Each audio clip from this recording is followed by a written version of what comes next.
ಪುರಾಣವನ್ನು ಓದಬಾರದು, ಮನೆಯಲ್ಲಿ ಇಟ್ಟುಕೊಳ್ಳಬಾರದು ಎಂದು ಊಹಾಪೋಹಗಳು ಇದೆ. ಆದರೆ ಇವೆಲ್ಲವೂ ಬರೀ ಪ್ರಚಾರ ಮಾತ್ರ. ಸಂಕ್ರಾಂತಿ ಅಮಾವಾಸ್ಯೆ, ಪೌರ್ಣಮಿ, ಗರುಡ ಪಂಚಮಿ, ಪಿತೃದೇವತೆಗಳ ಕಾರ್ಯದ ದಿನ ಈ ಪುರಾಣವನ್ನು ಓದಬೇಕೆಂದು ಹೇಳಿದೆ. ಇದನ್ನು ಒಂದು ವಿಜ್ಞಾನ ಎಂದು ಅಧ್ಯಯನ ಮಾಡಿ ಅದರಲ್ಲಿ ಹೇಳಿರುವ ಹಾಗೆ ತಪ್ಪುಗಳನ್ನ ಮಾಡದೆ ಸರಿಯಾದ ಮಾರ್ಗದಲ್ಲಿ ಜೀವನವನ್ನು ಮಾಡಿದರೆ ಜೀವನ ಸುಖಮಯವಾಗಿರುತ್ತದೆ, ಸಮಾಜವು ಅಭಿವೃದ್ಧಿಯಾಗುತ್ತದೆ. ನಂಬಿಸಿ ಮೋಸ ಮಾಡಿದವರಿಗೆ ವಿಭುಂಜ ನರಕದಲ್ಲಿ ಶಿಕ್ಷೆಯಾಗುತ್ತದೆ. ಇಲ್ಲಿ ತಲೆ ಕೆಳಗಾಗಿ ನೇತು ಹಾಕಿ ಕ್ರೂರ ಪ್ರಾಣಿಗಳಿಗೆ ಆಹಾರ ಮಾಡುತ್ತಾರೆ. ಪರಸ್ಪರ ನಂಬಿಕೆಯ ಮೇಲೆ ಮನುಷ್ಯನ ಜೀವನ, ಸಮಾಜದ ಏಳಿಗೆ ಆಗುತ್ತದೆ. ಆದರೆ ಅನೇಕ ಕಾರಣಗಳಿಂದ ಇದಕ್ಕೆ ಪೆಟ್ಟು ಬೀಳ್ತಾ ಇದೆ. ಕೊನೆಗೆ ವಿಶ್ವಾಸಘಾತುಕತನಕ್ಕೆ ಕಾರಣವಾಗುತ್ತೆ. ನಂಬಿದವರಿಗೆ ಮೋಸ ಮಾಡುವುದು, ಆಸೆ ತೋರಿಸಿ ಮೋಸ ಮಾಡುವುದು, ಬೆನ್ನ ಹಿಂದೆ ಚೂರಿ ಹಾಕುವುದು, ಆಹಾರದಲ್ಲಿ ವಿಷ ಹಾಕಿ ಕೊಲ್ಲುವುದು, ನಂಬಿಕೆ ದ್ರೋಹದ ಕೆಲಸಗಳು ಇವೆಲ್ಲವೂ ಪಾಪ ಕಾರ್ಯಗಳು. ಮನಸ್ಸನ್ನು ಹತೋಟಿಯಲ್ಲಿ ಇಟ್ಟುಕೊಳ್ಳುವುದು, ಒಳ್ಳೆಯ ಆಲೋಚನೆ ಮಾಡುವುದು, ಭಗವಂತನ ಮೇಲೆ ಭಕ್ತಿ ಇಟ್ಟುಕೊಳ್ಳುವುದು, ಮನುಷ್ಯನಲ್ಲಿ ವಿಶ್ವಾಸ ಗುಣವನ್ನ ಹೆಚ್ಚಿಸುವಂತಹ ಕೆಲಸ ಮಾಡುತ್ತದೆ. ಬೇರೆಯವರನ್ನು ಮಾತಿನಿಂದಲೇ ಹಿಂಸೆ ಮಾಡುವವರಿಗೆ, ಕೆಟ್ಟ ಭಾಷೆಯನ್ನು ಬಳಕೆ ಮಾಡುವವರಿಗೆ ಶೀತ ಎನ್ನುವ ಶಿಕ್ಷೆಯನ್ನ ವಿಧಿಸುತ್ತಾರೆ. ಅಂದರೆ ಅತ್ಯಂತ ಶೀತದ ಕತ್ತಲೆಯ ಕೂಪದಲ್ಲಿ ಎಸೆಯುತ್ತಾರೆ. ಮಾತೆ ಮಂತ್ರ ಇಲ್ಲದಿದ್ದರೆ ನರಕ. ಕಠಿಣವಾದ ಮಾತುಗಳಿಂದ ಬೇರೆಯವರಿಗೆ ಹಿಂಸೆ ಕೊಡುವುದು ಅತ್ಯಂತ ಪಾಪಕರವಾದ ಕೆಲಸ. ಹೀಗೆ ಗರುಡ ಪುರಾಣದಲ್ಲಿ ವ್ಯಾಖ್ಯಾನಿಸಲಾಗಿದೆ. ಮಿತ ಭಾಷಣಂ ವಿನಯ ಭಾಷಣಂ, ಅಂದರೆ ಒಳ್ಳೆಯ ಮಾತುಗಳನ್ನಾಡಿದರೆ ಬಹಳಷ್ಟು ಪ್ರಯೋಜನಗಳಿವೆ. ಒಳ್ಳೆಯ ಮಾತುಗಳಿಂದ ಯಾರನ್ನು ಬೇಕಾದರೂ ಆಕರ್ಷಿಸಬಹುದು, ಯಾವ ಕೆಲಸವನ್ನು ಬೇಕಾದರೂ ಸಾಧಿಸಬಹುದು. ಇತರರಿಗೆ ಪ್ರೋತ್ಸಾಹ ನೀಡುವಂತಹ ಮಾತುಗಳನ್ನ ಆಡಬೇಕು. ಇತರರು ಕಷ್ಟದಲ್ಲಿದ್ದಾಗ ಅವರನ್ನ ಕಡಿಮೆ ಮಾತನಾಡಿಸುವುದು ಕೂಡ ಹಿಂಸೆ ಮಾಡಿದಂತೆ. ಭೂಮಿಯಲ್ಲಿ ಚರಾಚರ ಜೀವಿಗಳು ಜೀವಿಸಲು ಅನುಕೂಲವಾಗುವಂತೆ ಭಗವಂತನು ಸೃಷ್ಟಿ ಮಾಡಿದ್ದಾನೆ. ಎಲ್ಲ ಜೀವಿಗಳು ಪರಸ್ಪರ ಆಧಾರದ ಮೇಲೆ ಜೀವನ ನಡೆಸುತ್ತಿವೆ. ಅಂತಹ ಪ್ರಕೃತಿಯನ್ನ ರಕ್ಷಣೆ ಮಾಡಿಕೊಳ್ಳುವುದು ಭಗವಂತನ ಸೇವೆ ಮಾಡಿದಂತೆಯೇ ಸರಿ. ಮರಗಳನ್ನ ಕತ್ತರಿಸುವುದು, ಮನೆಯನ್ನ ಮಾಡುವುದು, ಕೆರೆಗಳನ್ನ ಮುಚ್ಚುವುದು, ದೇವಾಲಯಗಳನ್ನ ನಾಶ ಮಾಡುವುದು ಎಲ್ಲವೂ ಕೂಡ ಪ್ರಕೃತಿಗೆ ವಿರೋಧವಾದದ್ದು ಮತ್ತು ಶಿಕ್ಷೆಗೆ ಅರ್ಹವಾದದ್ದು. ಪ್ರಕೃತಿಗೆ ನಷ್ಟ ಮಾಡಿ ಇತರ ಪ್ರಾಣಿಗಳಿಗೆ ಕಷ್ಟ ಉಂಟು ಮಾಡಿದರೆ ಯಮಪುರಿಯ ದಕ್ಷಿಣ ದ್ವಾರದಲ್ಲಿರುವ ವೈತರಣಿಗೆ ಎಸೆದು ಬಿಸಾಕುತ್ತಾರೆ. ನಂತರ ಅವರ ಅಂಚಿನಲ್ಲಿರುವಂತಹ ಬೂರಗದ ಮರಕ್ಕೆ ಕಟ್ಟಿಹಾಕಿ ಹೊಡೆಯುತ್ತಾರೆ.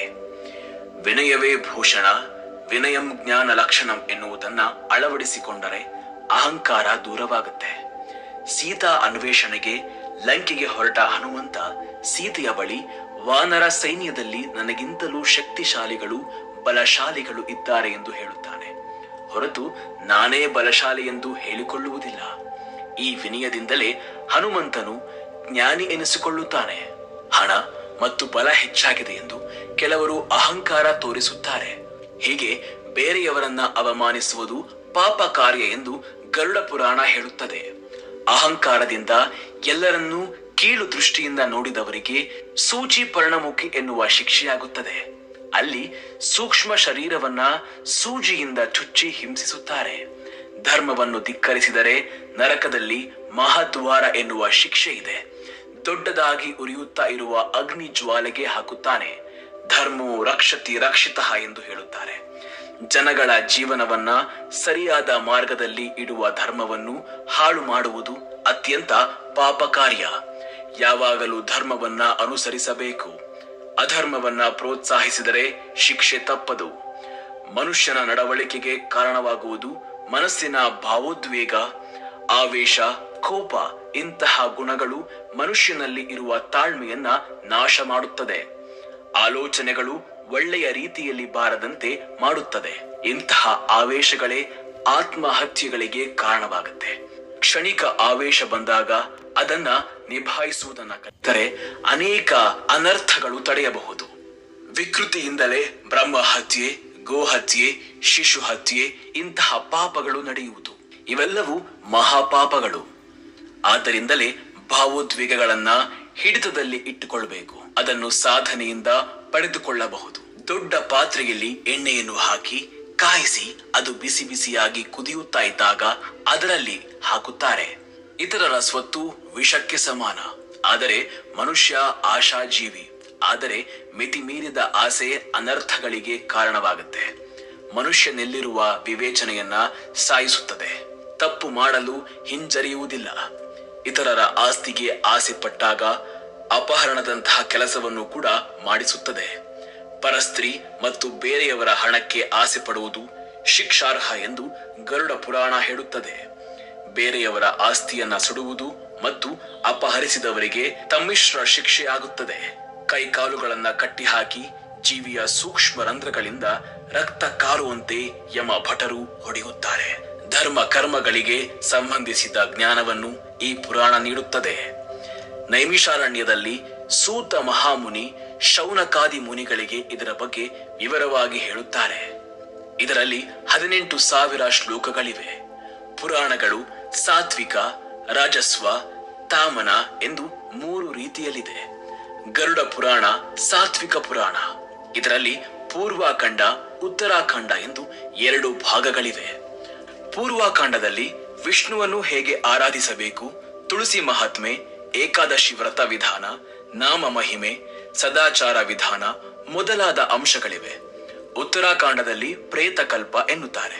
ಇದರಲ್ಲಿ ಮರಣದ ನಂತರ ಮನುಷ್ಯ ಅನುಭವಿಸುವ ಅವ್ಯವಸ್ಥೆಗಳು, ಯಮಲೋಕದಲ್ಲಿ ಮನುಷ್ಯನಿಗೆ ವಿಧಿಸುವ ಶಿಕ್ಷೆಗಳು ಮೊದಲಾದ ವಿವರಗಳನ್ನ ಹೇಳಲಾಗಿದೆ.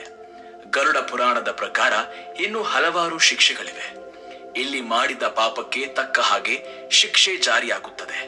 ಈ ಶಿಕ್ಷೆಯನ್ನು ಸೂಕ್ಷ್ಮ ಶರೀರದಲ್ಲಿ ಮನುಷ್ಯ ಅನುಭವಿಸಬೇಕು ಎಂದು ಈ ಪುರಾಣ ಹೇಳುತ್ತದೆ.